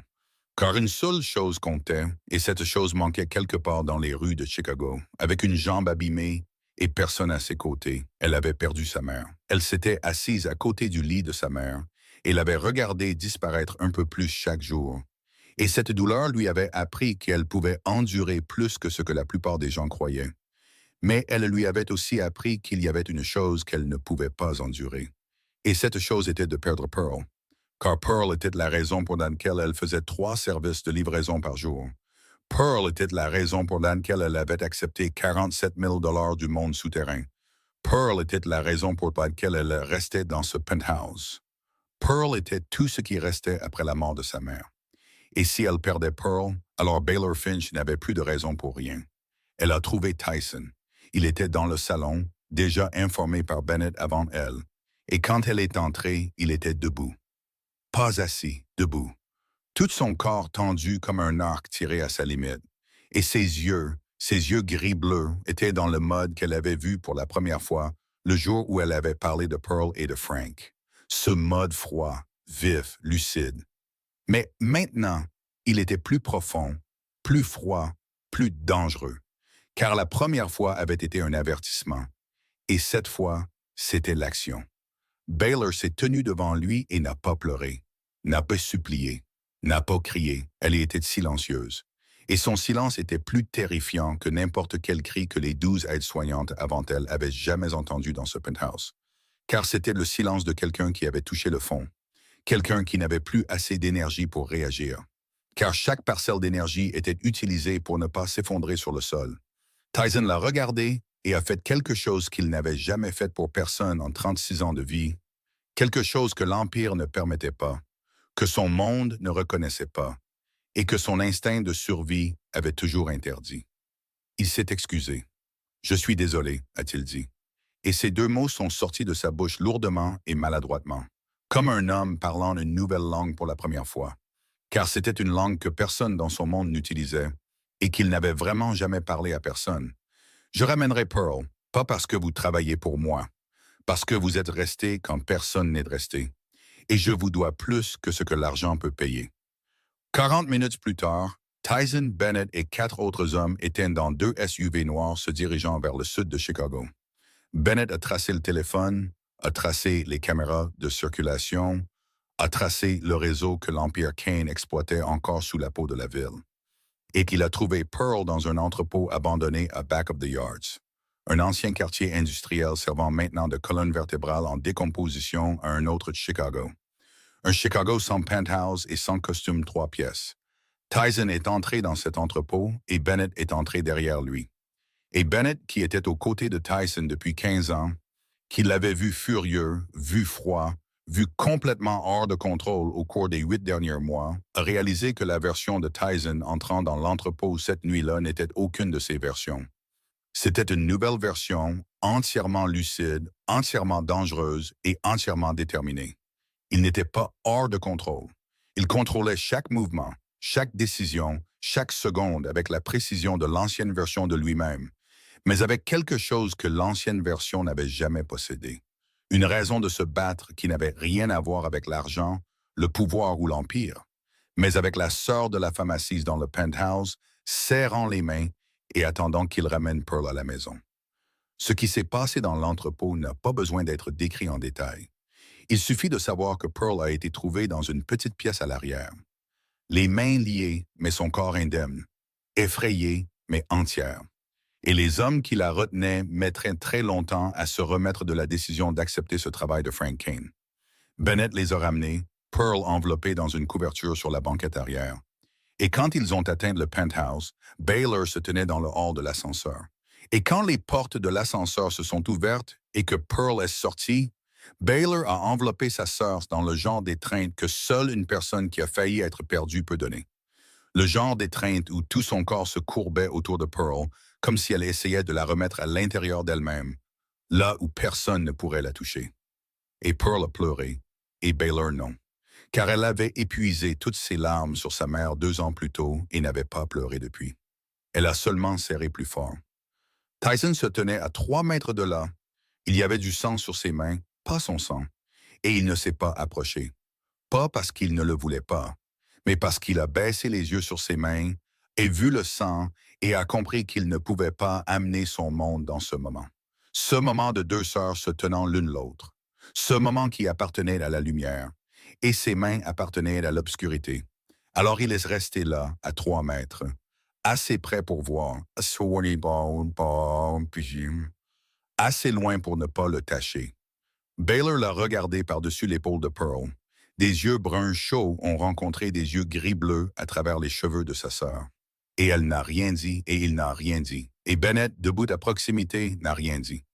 Mais dans le hall de l'ascenseur du 62e étage à 11 heures ce soir-là, entre l'odeur du sang et des larmes et la trace persistante de pain grillé flottant encore de la cuisine, ses yeux ont dit tout ce que sa bouche ne dirait jamais devant Pearl.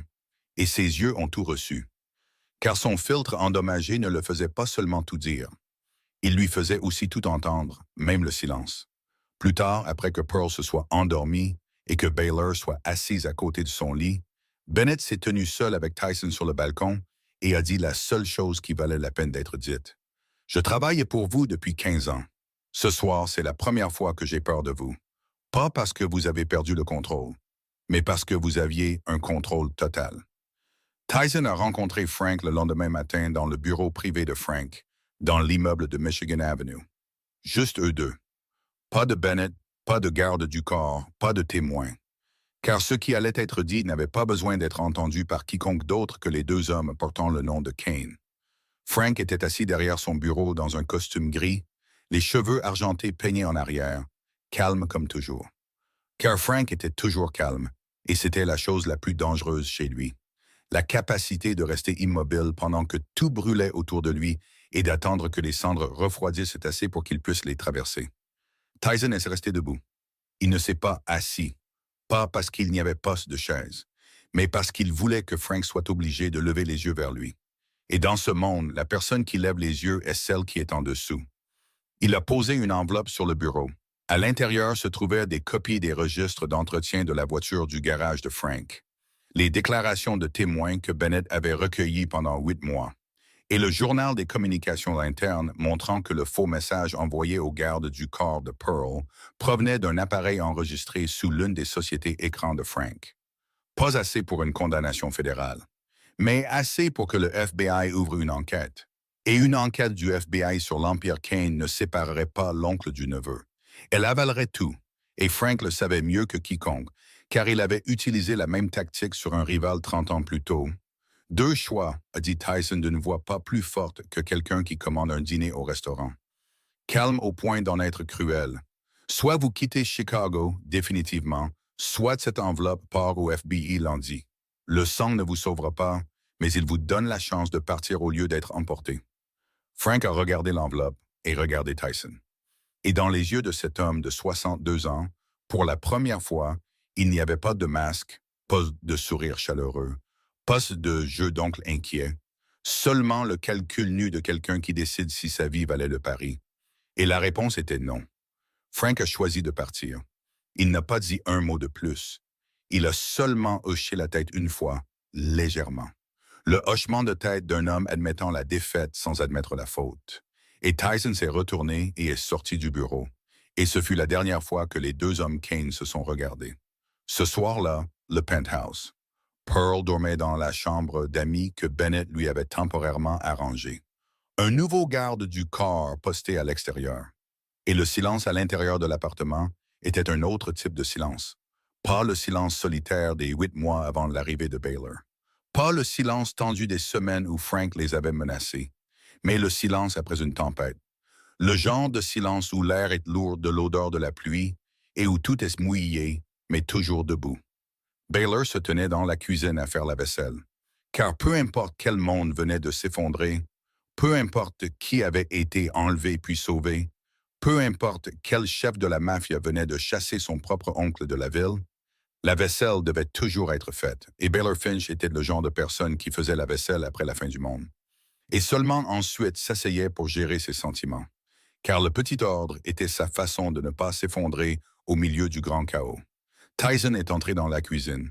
Elle a entendu ses pas et s'y était tellement habituée qu'elle pouvait les distinguer de ceux de Bennett, des gardes du corps, de ceux de Pearl. Car les pas de Tyson étaient plus lourds, plus lents et plus hésitants chaque fois qu'il marchait vers elle. Comme si chaque pas était une décision plutôt qu'un réflexe. Il s'est tenu derrière elle, silencieux pendant un long moment. Le genre de silence qu'elle avait appris ne nécessitait pas d'être comblé, car il cherchait des mots, et les mots venaient à Tyson comme l'eau vient à un désert.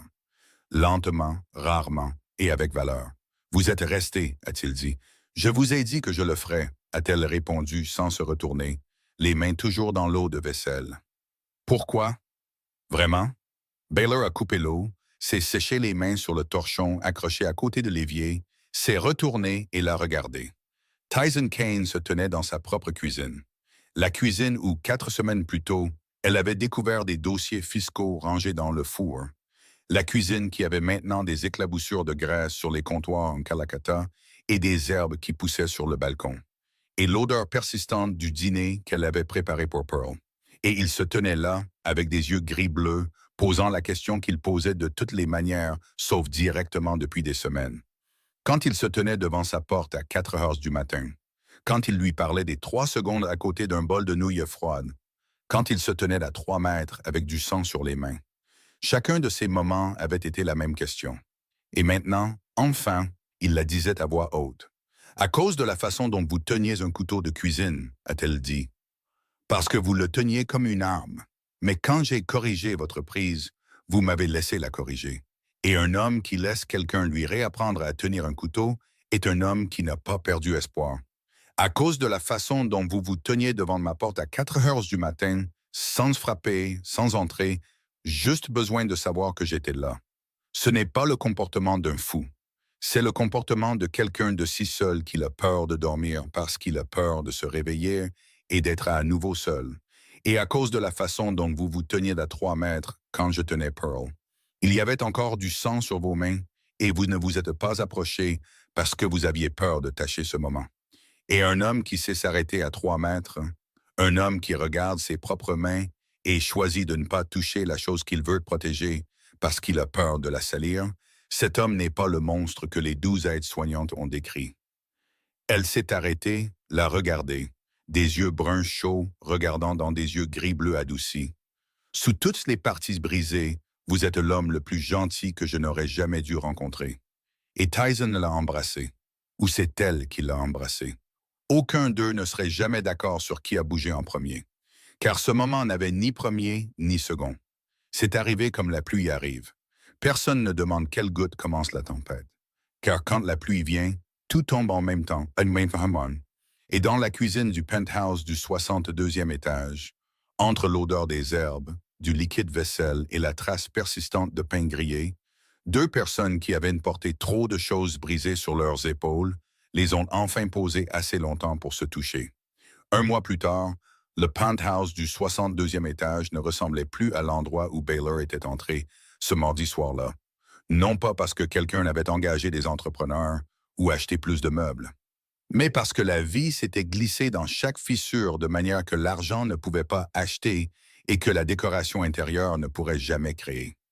Elle est entrée par l'odeur de l'ail qui dort tôt le matin, par la poussière de farine sur les comptoirs en pierre de Kalakata que Baylor ne prenait pas la peine d'essuyer immédiatement parce qu'elle était occupée à faire autre chose, par le son du rire de Pearl lors d'appels vidéo depuis le nouvel appartement où elle avait emménagé 2 semaines plus tôt.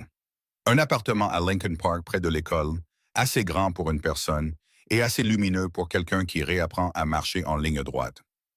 Pearl avait commencé la kinésithérapie avec le meilleur médecin de Chicago. Et chaque semaine, elle envoyait à sa sœur une courte vidéo de ses jambes bougeant sur la machine de rééducation, chaque pas plus stable que le précédent.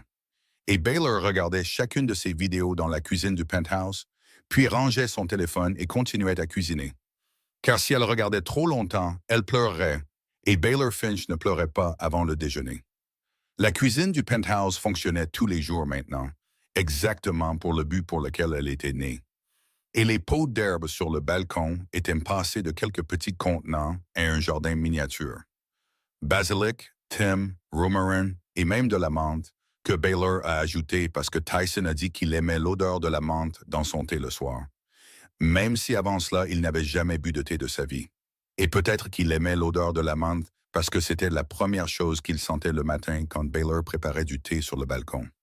Et cette odeur signifiait qu'elle était toujours là.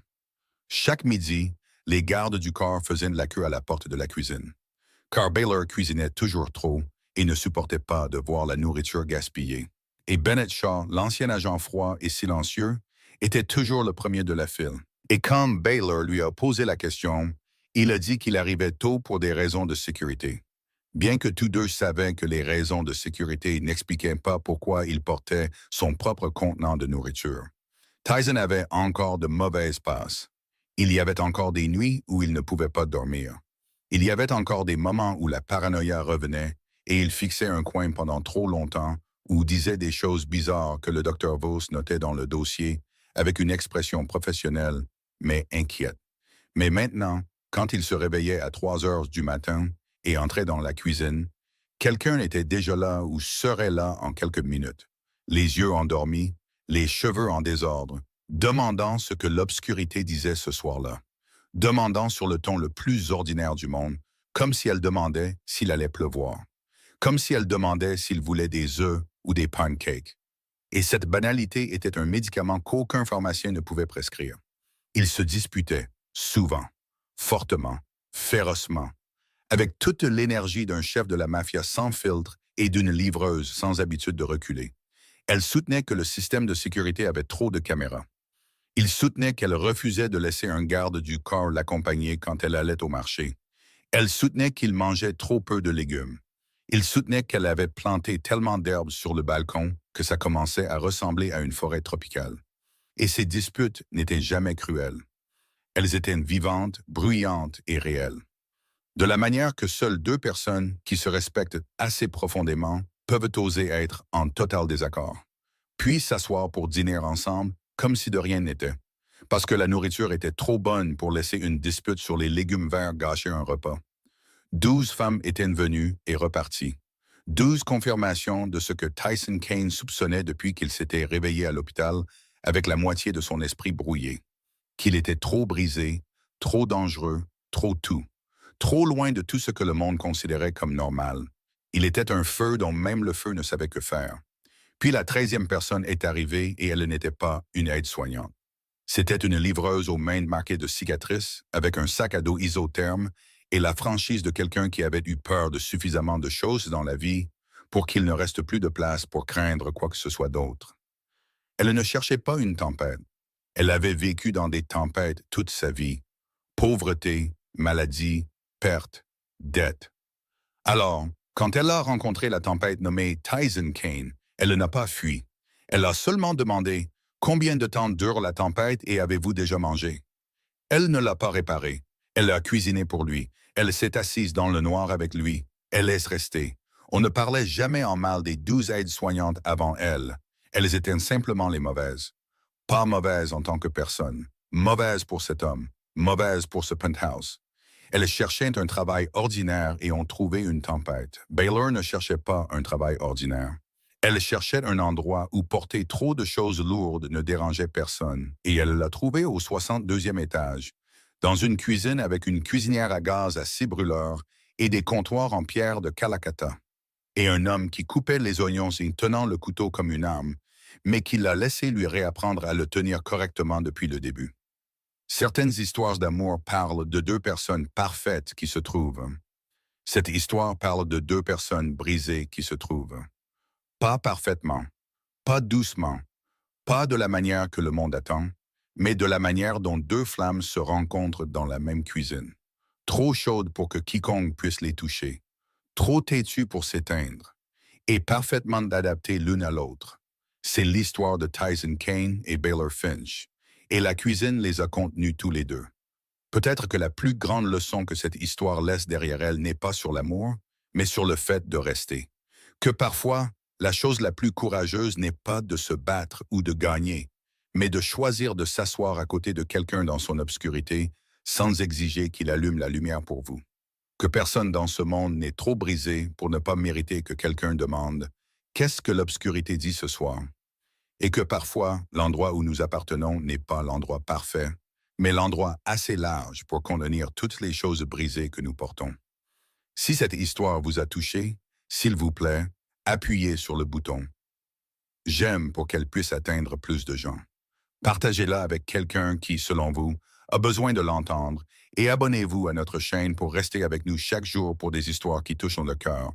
Nous aimerions vraiment savoir ce que cette histoire vous a fait ressentir. Que vous vous soyez vu en Baylor, en Tyson, ou en quelqu'un qui a un jour choisi de rester quand tout le monde est parti, s'il vous plaît, laissez un commentaire et partagez ce que vous ressentez du plus profond de votre cœur. Car chacune de vos histoires mérite d'être entendue aussi. Nous souhaitons à vous tous qui regardez cette vidéo une bonne santé, une vie joyeuse et la paix chaque jour qui passe. Merci d'avoir été ici avec nous. Au revoir et à bientôt dans la prochaine vidéo.